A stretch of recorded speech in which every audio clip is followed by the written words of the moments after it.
2024 সালের 3 ডিসেম্বর বাংলাদেশ সরকারি high commission অফিসের সামনে অপ্রীতিকর ঘটনার জন্য প্রায় 2 মাস বন্ধ ছিল ভিসা পরিষেবার কাজকর্ম। আজ তা দীর্ঘদিন পর পুনরায় চালু হলো। চলুন শুনবো ভিসা নেওয়ার জন্য আসা লোকজনেরা সংবাদ মাধ্যমের সামনে কি জানান।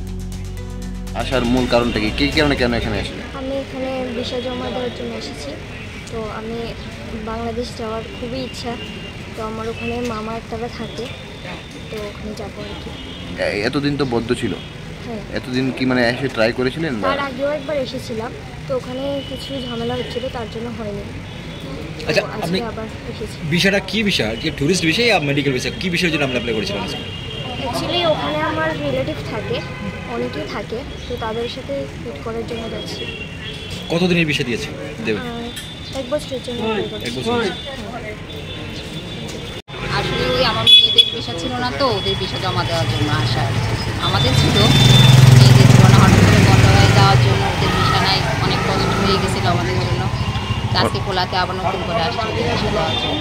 অনেকদিন তো বদ্ধ ছিল, অনেকদিন বন্ধ ছিল, আজকে পুনরায় খুলেছেন। মানে কি উপকার হবে বলে মনে করছেন? আবার পুনরায় কি উপকার হবে আপনার যারা ভিসার জন্য? এটা তো অবশ্যই, যেহেতু ওখানে আমার বাপের বাড়ি আছে, ওদের সাথে যোগাযোগ করতে পারতেছি না, দেখতে পারতেছি না।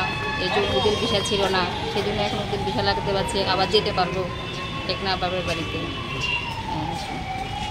সব কিছু মিলিয়ে যোগাযোগ ওদের সাথে, দেশের সাথে, মানুষের সাথে দেখাশোনা অনেক ভালো একটা হয়েছে।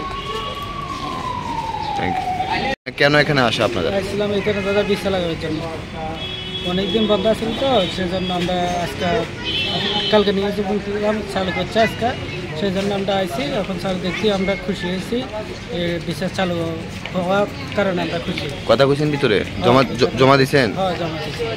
কবে দিব কি কিচ্ছু কইছে? 8 তারিখে। এখন দেওয়াটা একদম শর্টকাট করে দিয়েছে, 3 দিনের মধ্যে দিয়ে দেয়। কোথায় যাবেন?